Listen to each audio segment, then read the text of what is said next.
This time on Roadkill, we got Mardi Gras, we got junkyards, we have maybe a new project vehicle, and 1,000 miles in a 39 Ford.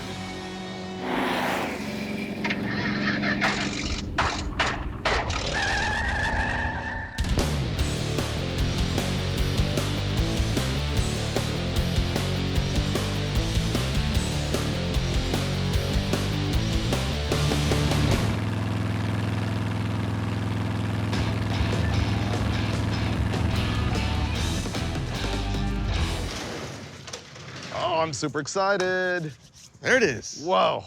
I've only seen it in photos, never for real. I've been looking for a 39 Ford for a long time. I really wanted a coupe. This is what's called a two-door sedan. I was looking on eBay and I was like, ooh, I wonder what it's gonna go for. And I put in a bid, just sort of fishing to find out what the reserve was. And I was like, ooh, you're the high bidder. And I thought, oh, well, somebody's gonna way outbid me for this thing. Later on, I get the email, you have won this item. It's like, oh, I didn't even mean to, but I got it. So I've never seen this in person. I've never seen it even run. The guy left me some notes on how to make that happen. And our plan in the episode is to drive the thing 800 miles into Texas from here at Finnegan's Place in Georgia. I don't know if it's even gonna make it, but when we get there, we're gonna find an all new project car for Roadkill. So cool. It has a lot of character. And it's very small inside. Like, we're gonna be bumping elbows the whole time. Yeah. We're gonna get even closer on this trip. This body style is great to drive though. You know, we've got on Roadkill Garage, the 40 Ford four-door and a 41 two-door. And I don't know, they're cool to drive around. It's a great looking car. I don't know anything about flathead Fords. I don't know anything about pre-war stuff. I'm down. Let's road trip. It's basically stock, except for somebody put a Y block in it. Oh. Yeah. Well, I don't know anything about those either, so. Neither do I. Hope we don't break down. Open. There it is. So what is a Ford Y-block? It's the first Ford overhead valve V8 that replaced the flathead Ford, and it came in a variety of displacements. There was the 239 and 256 initially, which matched the displacements of the Ford and Mercury flatheads. This version is a 1955 Thunderbird engine. It's a 292. It's factory rated at like 195 horsepower, something like that. It's a pooch, but it is retro correct. Why is the engine called a Y-block? Because it had a really deep skirt on the crankcase. So if you look at it right from the front with the cylinder heads on, it looks like a big Y, and that's why they named them that. This came out of a restored 55 Thunderbird that somebody wanted to like put an LS in or something. Dude, the valve covers are sweet. Yeah, they are. The Thunderbird. Ta-da! Oh, that's weird.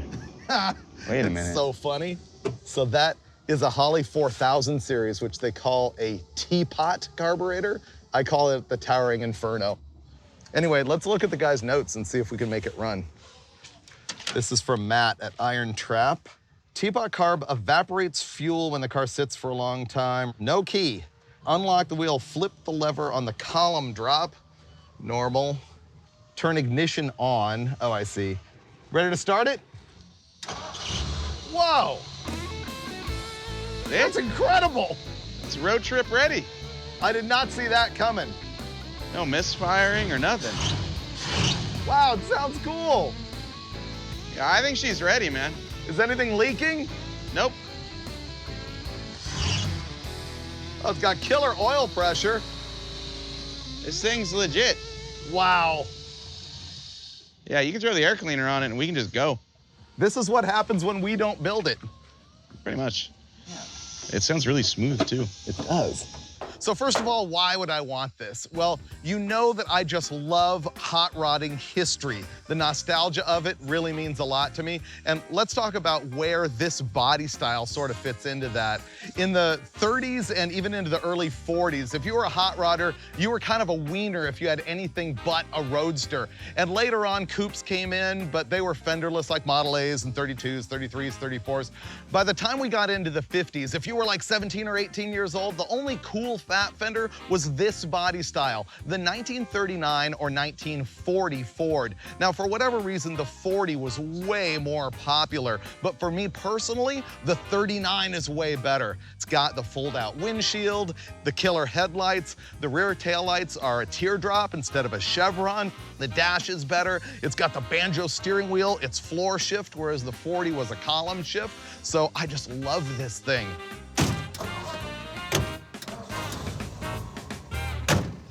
All right, my first. My door's solid, so the no belt thing isn't the end of the world. Well, you can lock it like by pushing it. Let's see.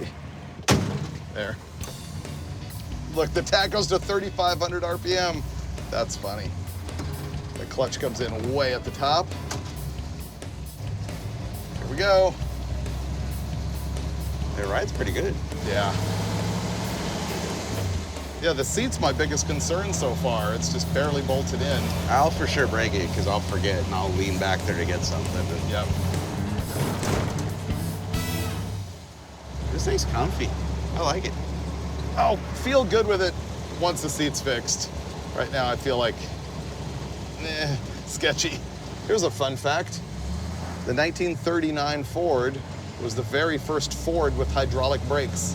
Ah, is that what they meant by juice brakes? Yes, juice brakes. 40 Ford brakes are a common upgrade for older Fords. So if they weren't hydraulic before, were they friction or what? Like, how did they work?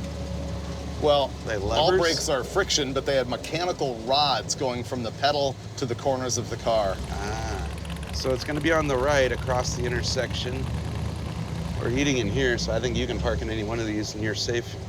I'm still not used to driving this. Off.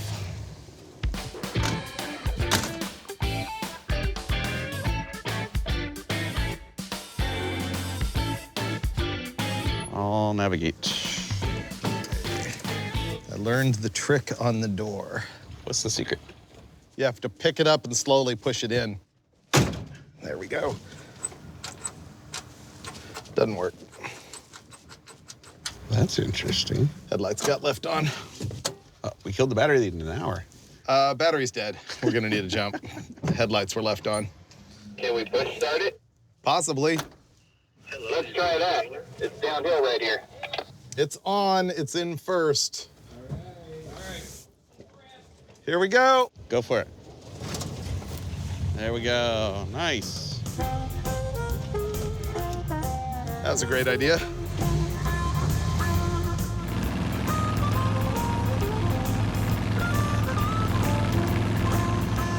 we go, this is about it. Are you on the floor? No. Oh, good. Are we in third? Yes. That's a lot of RPM already. Uh-huh. Oh, boy. These things had 85 horsepower when new. They had a deep gear in the back. Actually, you could get the V8 60 that was 60 horsepower. Cute little tiny flathead V8. Does this have the original rear end in it? Yep. This is all original mechanically, except it's lowered and has the Y block. This drives like a 39 Ford. It rides great. Think this makes it to Texas? Yep. Slowly? We've never not made it there yet. Yeah, I'm looking forward to feeling comfortable in the seat. I feel like I'm sitting on a milk crate.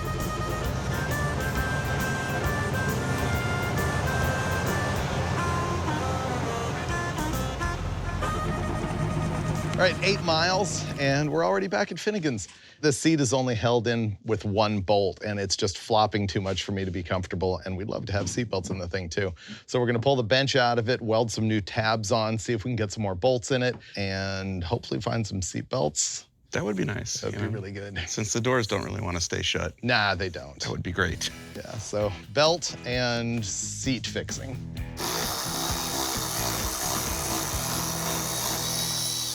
Unthreaded? It's out. So that's it. The seat was only held in with one bolt. Hopes and dreams. Got it. Nice upholstery. I think what we're gonna do is take one piece of metal strap and weld it between both feet to extend it and make it more rigid, and so that we can bolt the whole thing down.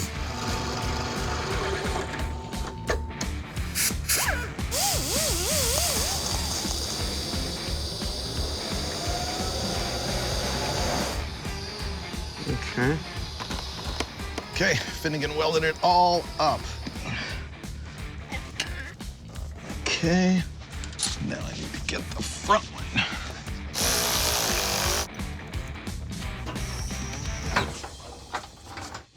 Oh, this is drivable now. That's just cushion. And your seatbelt? Yeah, we need to adjust the length of that. Call it a day? I could eat. Yeah. Actually, we're not out of here. There's supposed to be a tornado coming, and so we're gonna wait till morning to see what the weather report is, and then maybe get out of here.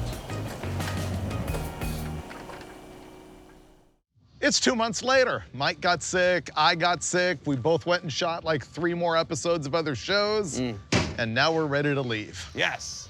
It's not as cold now. It's cold. We did ourselves a favor by getting sick. Yeah, there's no tornado now. Right. I think that's the key. And I got smarter because this door doesn't really open and close from inside, so I'm doing the crawl across.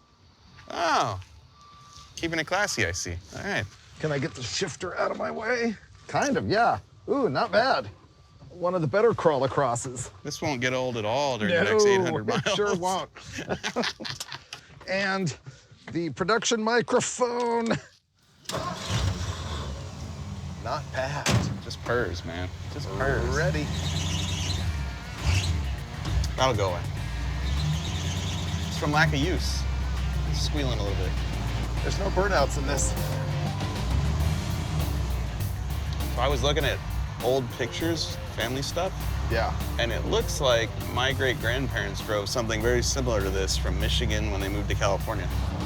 If it was in the 30s or 40s, probably. And I thought, well, if they did it, why can't we get to Texas? There you go. It doesn't even bother me that it's not fast. It's not fast. It's just cool to cruise it. Wish it had a rearview mirror. Whoa, steering's a little bit slow. Left or right? Left, please. Okay, I'm gonna have to learn to drive At a this. medium pace. That was death. Have we told people why we're going to Conroe, Texas? We have not. We have a new project vehicle, a maybe project vehicle that we're gonna look at. We bought it, but we've never seen it. And buying it doesn't mean we're gonna do anything with No, it. it doesn't. It just means we spent the company's money.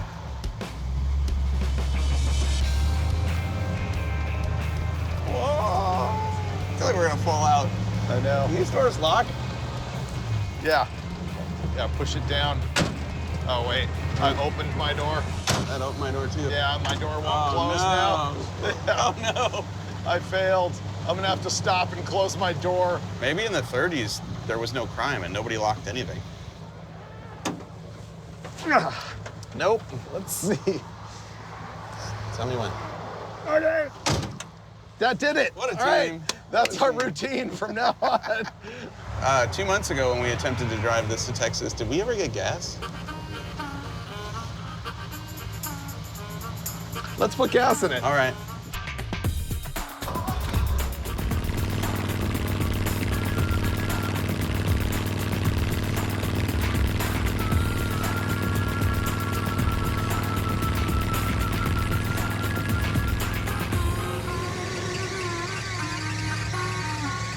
Belt squeaks real bad. I'm gonna try and just tighten the generator here, if we can. I am here for moral support. Yeah. You can do it. That was hot. All right, let's test that out.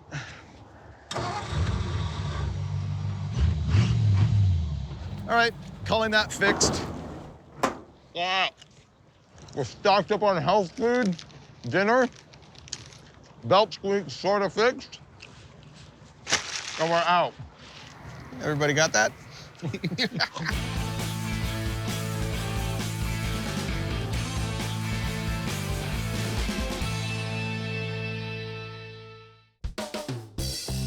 Here's a glimpse into Roadkill after hours. After Mr. Finnegan and I escaped to our luxury suites, the crew was down here laboring in the dark, and director Brad started looking at the car and was like, huh, there's actually smoke coming out from under the hood. Now, rather than cut his week short and actually let it burn and perhaps even get some iPhone video of it, he opens the hood and the generator is pouring fire out of it. So he disconnects the battery and walks away. I think the problem's actually probably the front bearing. Remember it was screaming last night? We tightened the belt? I think it was probably the bearing. I think the real important thing here is that you should not let any of that distract you from the fact that this is yet another Valentine's Day we are spending together. Yeah! This is my work wife, David. I don't know if you've met him. He's very reliable, very thoughtful, very sensitive. a good substitute for my actual wife at home. I didn't get the flowers in my room this morning. What we did find, though, is the ever lovable. I mean, this means love. When you can find a 12-volt generator at a Napa. First thing we're gonna try and do is get the fan and pulley off. Try. We only have a monkey wrench and a crowbar. Ah, that's tight. This is full-on wrong tool for the job while hotel security is driving by in a golf cart. Oh, got it. Got it. That was a bam. All right, battery's disconnected. Let's remove that sucker. So what we're working on here is a generator. Basically, a generator makes DC power directly. An alternator makes alternating current, and then it has a diode trio that turns it into direct current for using on a car. A generator would have to get much bigger to have enough amperage. Like this one I'm installing, I think is only a 30 amp unit, which is not much. As you know, you can get like a 130 amp alternator or more. An alternator can be made with more power at a smaller size and lighter than a generator. It doesn't sound funny. The bearing is not trashed. It doesn't smell like fire. I don't see evidence of fire. I guess we'll install this.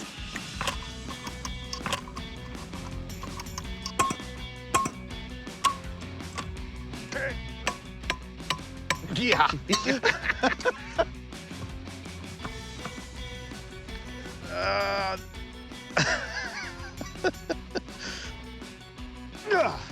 That's gonna need a puller or fire or something. That nut is now cross-thread destroyed, and the pulley's not coming off.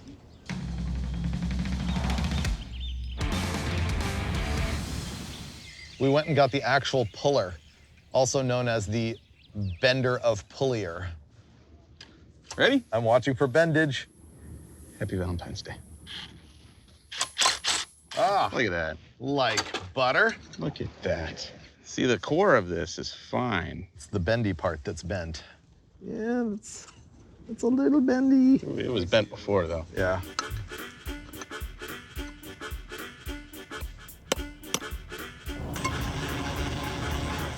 Let's go on a road trip.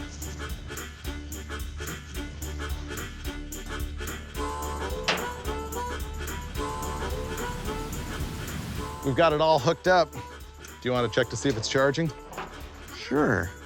Okay, go ahead. Can you rev it up?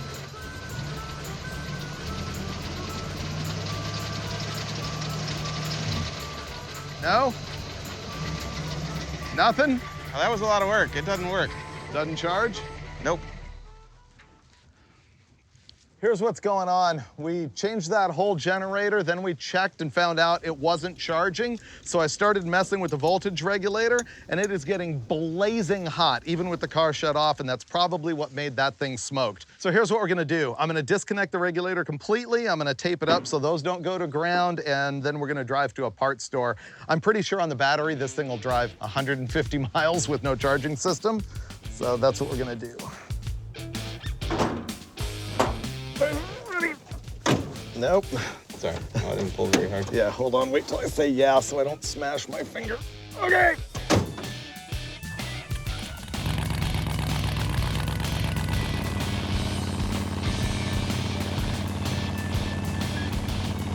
Entering Hoover, Alabama. Oh wow, this is pretty sweet. Nice tree-lined street. The way the steering works on this, I feel like one of those guys in an old movie. Woo! Oh! It was that steering again. Oh, man. It's a little slow. I'm gonna go mirror shopping. Hey, look, a Mexican restaurant. When we're still here at dinner time, they'll have Corona. I guess he already got the part over here.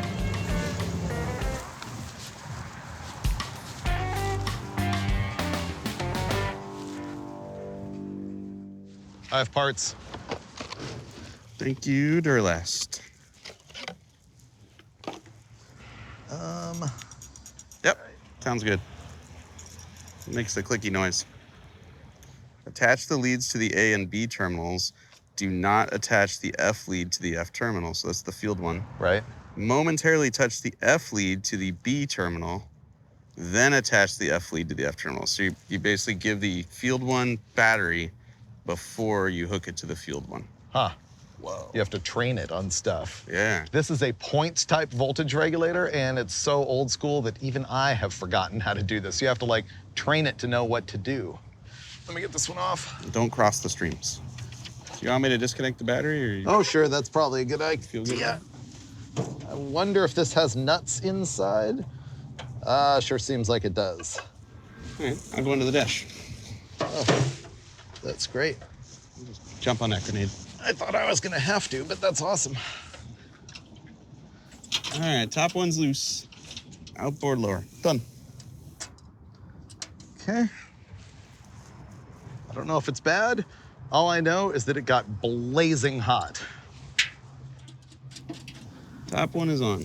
Okay, let me get the other 2 screws in. Got it. Hold on, try to find it. I have to polarize the new voltage regulator so it knows what to do. I'm gonna connect the armature and the battery, but not the field. And then what I need to do is touch the field wire to the battery wire for just a moment before I connect it. I suppose that tells the coils in there which direction is which as far as positive and negative. Okay, here comes the training. Boom. And that's it. It sparked like it's supposed to. So, I guess that was good. Bingo.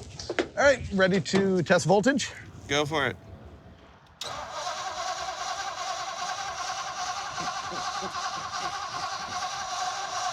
Uh-oh.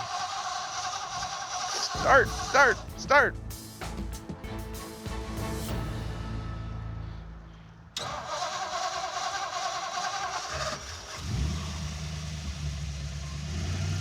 Hey, it's working. It's working! Cool. Yeah. It is working. 12.99. Perfect. What'd you get? Started at 12.2, went all the way up to 12.99 when you shut it off. Nice. Working. So we're ready to go. Yeah. It's only 200 miles per day. It's 4 o'clock. Headlights work now. Ah, we can road trip in the dark. We've proven it. I think we're ready. Got it. The fact that you and I have spent more Valentine's days together than we have with our own wives is not lost on me. So here's something from the heart. I know you talked, I listened, I know you couldn't see, you wanted a rearview mirror. Here you go. This is hideous. This is as good, if not better, than fixing a Hemi. Like the old Reebok pumps. Look at that. I don't like it. I mean, I'm not surprised. It pretty much sucks. What you can see behind you.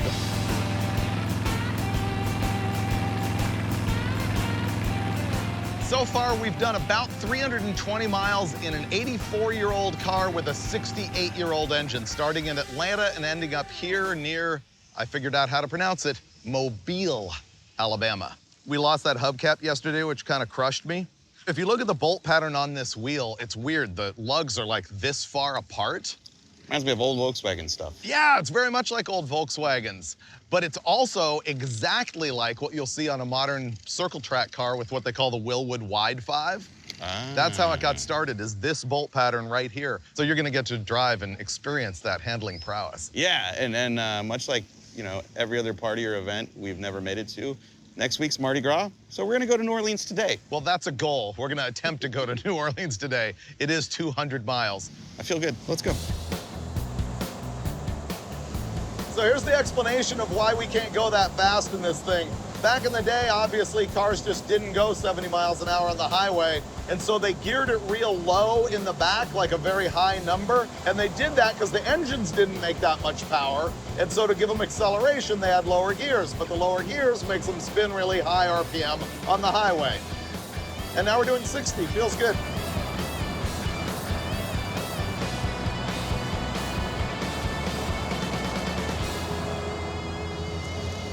Oh, look. Chevelle? Yep, 64 or 5, I can't tell from here. Oh, lots of old stuff. Oh, look, dude, a Monza. That's like a 77-ish AMX, Dusters. Dusters. We were driving around and saw this yard, And turns out it belongs to Charlie's Classic Cars across the street. And Tammy, who works here, recognized us from the show, said, sure, you can walk around. This is their parts car yard. I might need that Falcon, for example. Look at the dish mags on that thing. Are they 15s? Yeah, these slots are really good skinnies. But this thing is straight. Those are 14s. I like these cars a lot. They're essentially a Mustang, but less common. I like this. I like this a lot. This is a 72 Duster. Want to know how I know? A 70 or 71 has a different side marker. This side marker was used 72 and up, but I know that it's not a 73 because that would have a different grille. This is great. I'm gonna say this is a 40. That's wrong. You've forgotten everything I've trained you. You know how I know it's a 39? It's got those wheels, it's got this headlight shape opening, it has that vent, and it has the windshield wipers up top. See, the caved-in roof threw me off. That must have. That's what it was. Yeah, that is a 39 Ford Deluxe. Do I need anything while we're here? This one's smaller than ours. It's a coupe instead of a two-door sedan. It is cooler. Yeah, the coupe is a little cooler.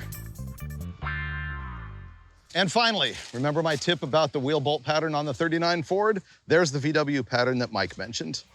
Brings the whole episode in a big circle. All right, Narlands? Nolans. Yeah. Crawfish. Po' boys.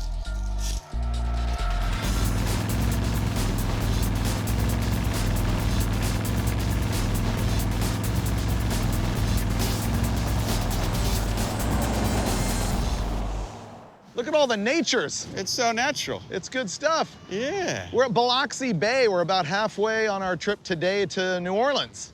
And this is pretty cool.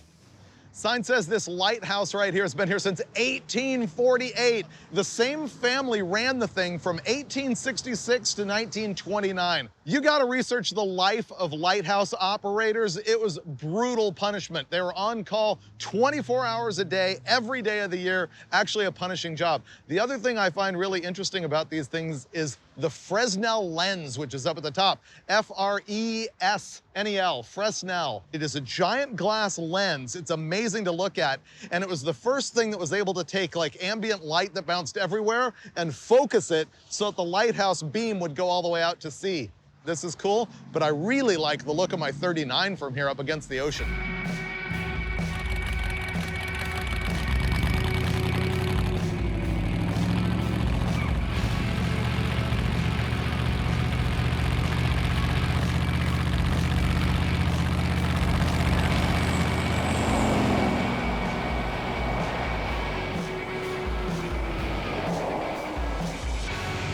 Final stretch. Wonder how many miles we've gone total at this point. I guess it would be 500, right? No matter what, I feel good. This is cool. No one drives a clapped out 39 Ford here. I mean, they did in 1939. Today they do. This is just one big party, dude. Yep. Thanks. Is this the main party street right here?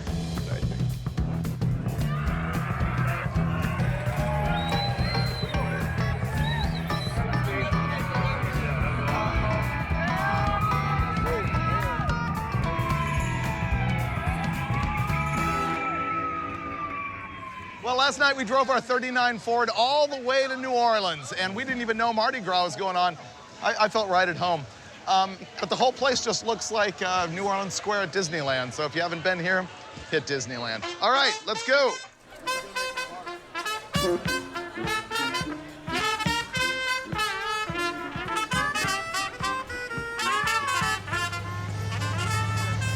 Woo! Actual motoring. Yeah. Way better than traffic. Goodbye, New Orleans. Goodbye, Mardi Gras. Severe weather warning. Great. And it just started to rain. Oh, good. Yeah. It's pretty rainy now. Yeah, we're in the almost red badness. Yeah.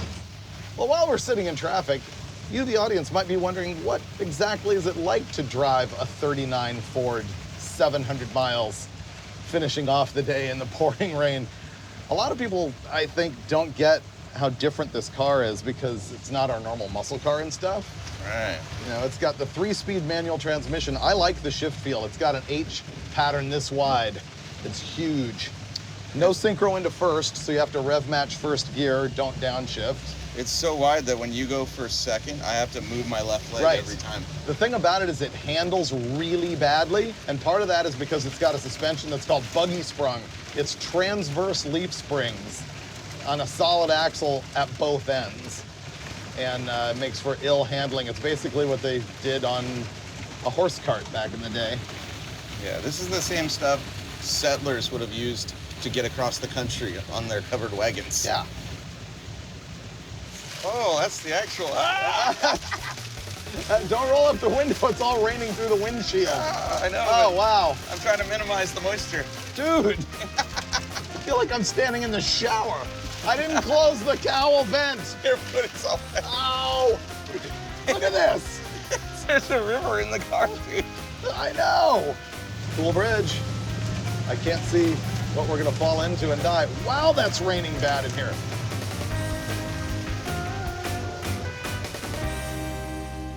Freezing! It was so much better yesterday when it was raining. It actually was. Wow. We're in Baton Rouge, Louisiana, and we're on our final day. We have to go 278 miles. It's gonna be a straight up cannonball, and we gotta go see this car that we've been trying to see for 5 days. We haven't been trying real hard, I gotta admit. I feel like we put in some effort. Yeah. We've made some progress. Leaving. This thing's not gonna start, is it? It's totally gonna start. It wants to move, it wants to create heat. Hey, there's still water in the car. Nah. Oh, dude. All right, jumper cables. Video van, jumper cables. All right, go ahead. Come on. Yeah, mule. Yeah, mule. Uh-oh. Come on. Start, start, start. It's never had to fire up in this cold weather before. There we go. Woo. That belt always squeaks a little while, and then it warms up, gets traction.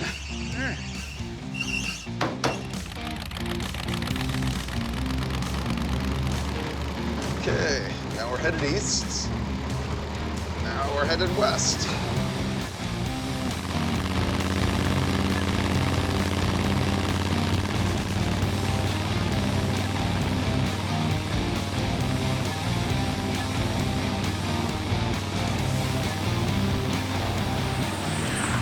Ain't nothing can stop us now. Right now, we're in the outskirts of Conroe, Texas. Almost 1,000 miles since we started off at your shop. We bought this based off a single photo. That's true. I don't know if it's even any good. I love the idea of what we're going to look at, but not actually seeing this one in person yet. It may be a total pile of crap. All right, are you prepared for me to floor the 39 Ford for the first time, or you don't want to wait till we're closer? Let me hold on. Ready? Yeah. Okay, we're going to the wood. Whoa! Ooh, that's vibrating badly. Oh, that drive shaft did not like that. No, it didn't. Woo.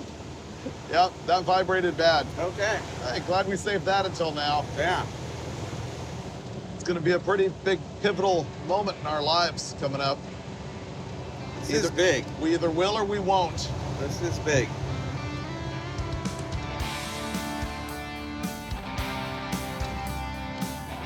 This guy has way more stuff than I. Ooh, 72 Roadrunner.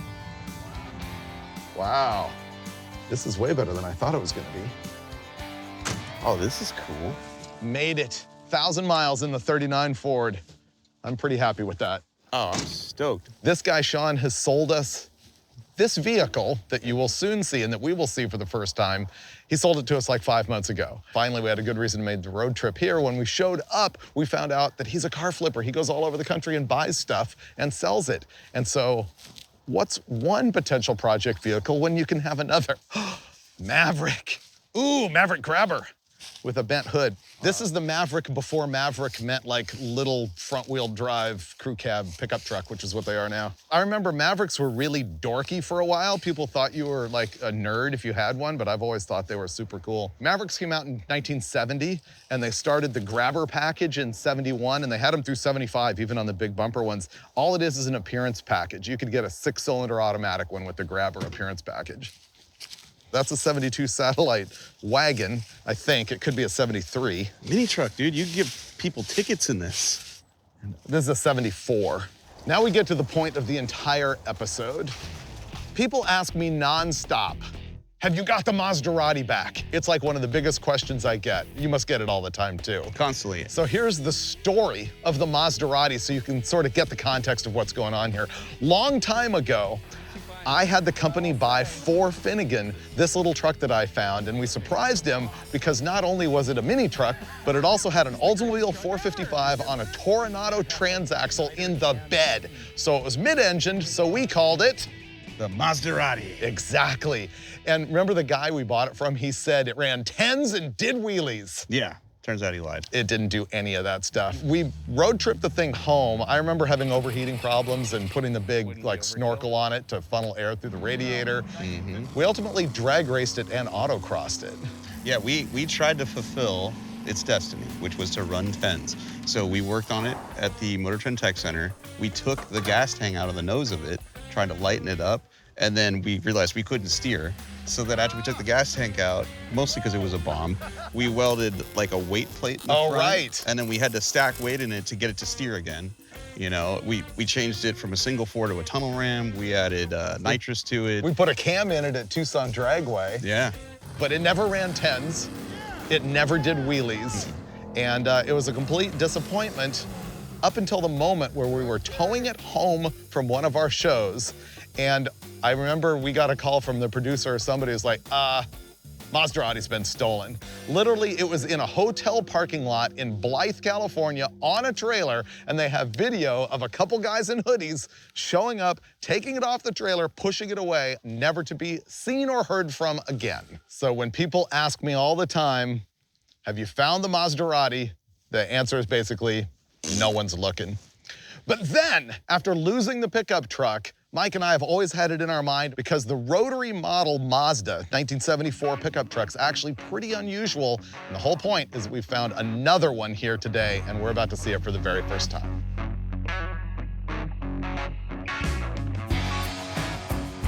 Oh, there it is. Boom, boom, boom. That's legit. Oh, dude, it's got one of the hubcaps still on, one of the center caps. What this is a Mazda rotary pickup. They made these from 74 to 77. I guess the 77's a little bit different, like a larger cab or something. Yeah, the 77 is on a different chassis and it's 4 inches longer in the cab, like you have more legroom. Which would be nice, because it is tiny. I do remember the big flaw in the Maserati is that it is tight. Yeah, there's no room. This thing was also sold in the United States as a Ford Courier, but you can spot them easily like this, that it's a rotary pickup because of the fender flares. I think we love it. I'm really excited. I hope you are. The question is, will we or won't we turn this into the next Maserati? And that's the reason we drove 1,000 miles.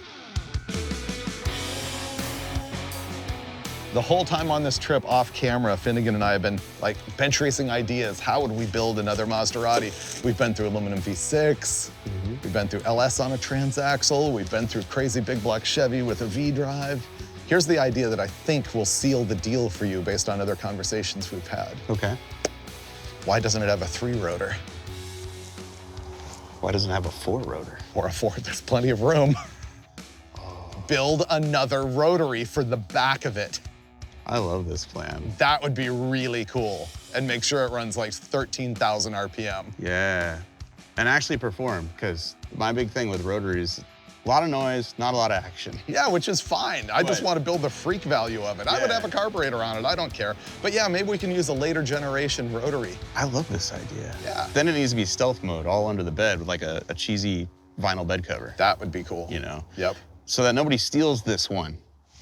Okay, well that's a definite maybe. I like that. Yeah, you might see this in upcoming episodes of Roadkill as Maserati 2.0. Oh, we're gonna be rotary guys.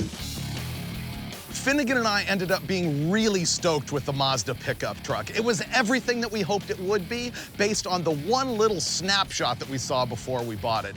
Thing is, I don't want this to constitute a promise to you that we're gonna build Maserati 2.0. or that we're gonna do it with a rotary if we do end up building it again. See, being scattered automotively is like one of the best things about the show, in my opinion. Look at this episode. I was completely digging a nearly stock 39 Ford with a 55 Thunderbird engine equally to a Mazda pickup with potentially a rotary engine in the bed. We're just stoked on different kinds of different things all the time. So, you never know. The only consistent is big fun with stupid cars on Roadkill.